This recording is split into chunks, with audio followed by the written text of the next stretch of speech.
11 जनवरी 1982। उस दिन तक बॉम्बे पुलिस और अंडरवर्ल्ड के बीच ऐसा कुछ नहीं हुआ था जिसे लोग याद रखते। मुझ में ही खुजली थी इतिहास बदलने की।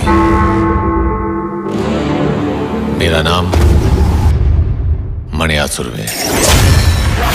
आज से 39 साल पहले 11 जनवरी 1982 को मुंबई के वाडला में ताबड़तोड़ गोलियां चली। ये गोलियां किसी और ने नहीं बल्कि मुंबई पुलिस की स्पेशल सेल ने चलाई थी। इस ताबड़तोड़ फायरिंग में एक नौजवान मारा गया। देश में दर्ज होने वाला ये पहला आधिकारिक एनकाउंटर था। ये एनकाउंटर किसी और का नहीं बल्कि देश की पुलिस की नाक में दम करने वाले खूंखार अपराधी मान्या सुर्वे का हुआ था।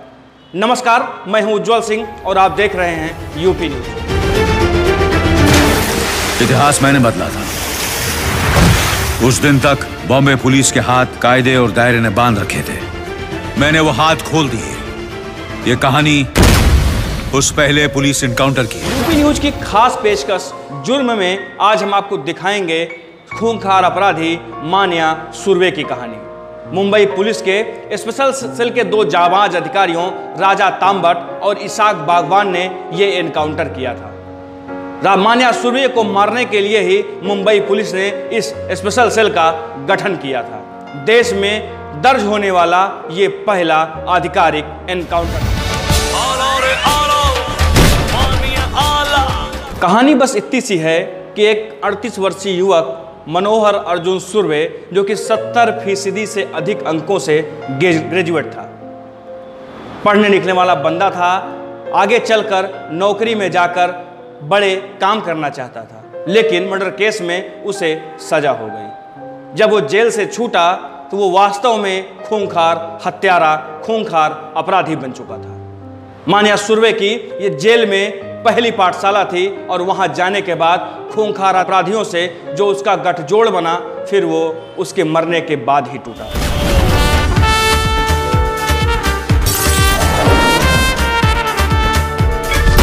जेल से छूटने के बाद मान्या सुर्वे जरायम की दुनिया में घुसता चला गया।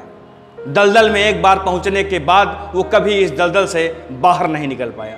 देखते ही देखते 2 सालों में ही उसके हाथ अंडरवर्ल्ड के बड़े खिलाड़ियों तक पहुंच चुके थे। एक दौर वो भी था जब दाऊद जैसा शातिर अपराधी अपनी गैंग में भर्ती करने के लिए नए लड़कों को ढूंढ रहा था। उस समय भी मान्या सुर्वे के पास 50 से अधिक शातिर अपराधियों की एक गैंग थी।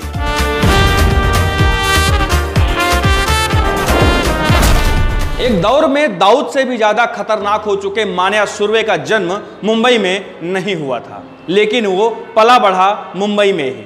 मुंबई के कीर्ति कॉलेज से मान्या ने ग्रेजुएशन किया।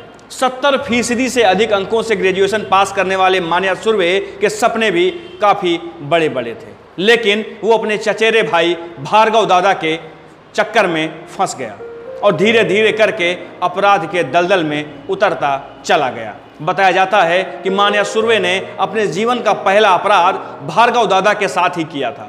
भार्गव दादा मान्या सुर्वे का चचेरा भाई था और उस समय दादर में उसकी अच्छी खासी दहशत थी, लेकिन ये भी कुछ लोगों का मानना है कि इस अपराध में मान्या सुर्वे कहीं भी शामिल नहीं था, लेकिन उसे सजा हुई और तीनों को, उसके भाई भार्गव दादा, मान्या सुर्वे के साथ साथ उसके एक साथी को आजीवन कारावास की सजा सुनाई गई।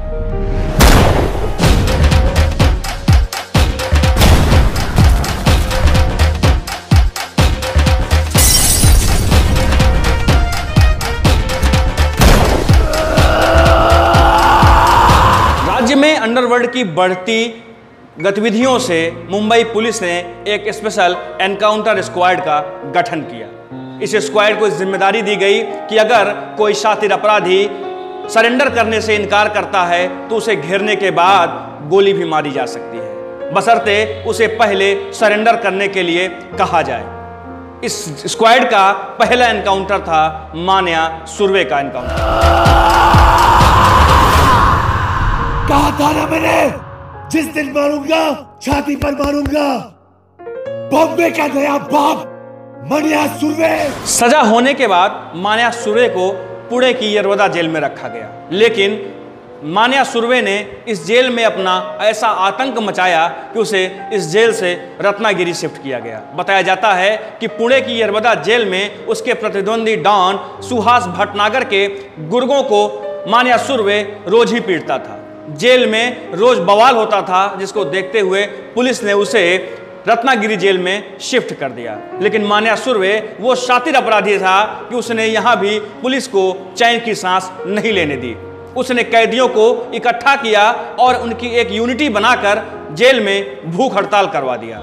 यहाँ भी पुलिस को मान्या सुर्वे की वजह से काफी परेशानियों का सामना करना पड़ा। उस दौर में मुंबई पुलिस के लिए सबसे ज्यादा खतरनाक साबित हो रहे मान्या सुर्वे के बारे में इस स्क्वाड को जानकारी मिली।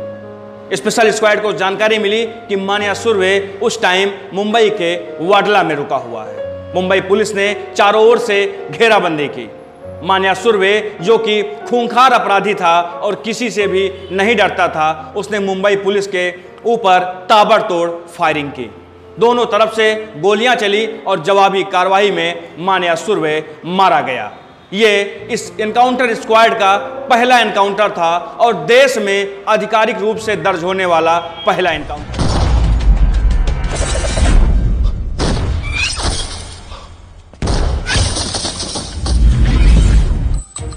सरेंडर हो।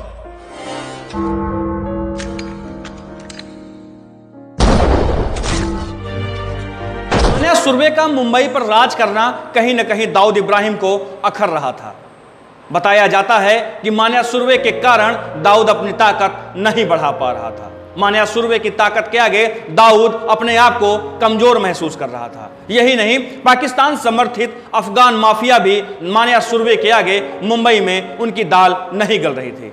बताया जाता है उस दौरान अफगान माफिया मान्या सुर्वे की डर से बिल में डूब के रहते थे। लेकिन मान्या सुर्वे को मारने के बाद दाऊद ने अपना साम्राज्य बढ़ाना शुरू किया और नतीजा 1992 का मुंबई बम विस्फोट सबके सामने।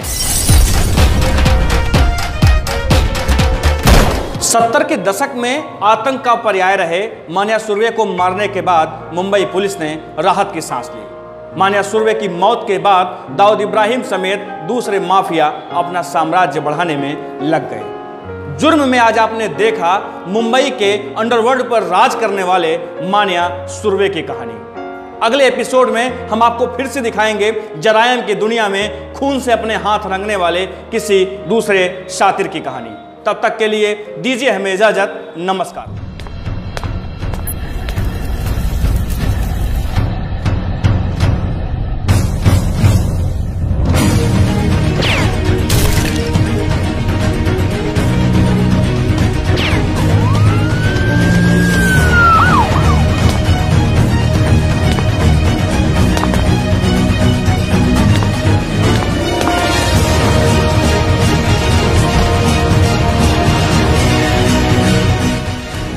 हमको जानते हो या हम भी दे इंट्रोडक्शन?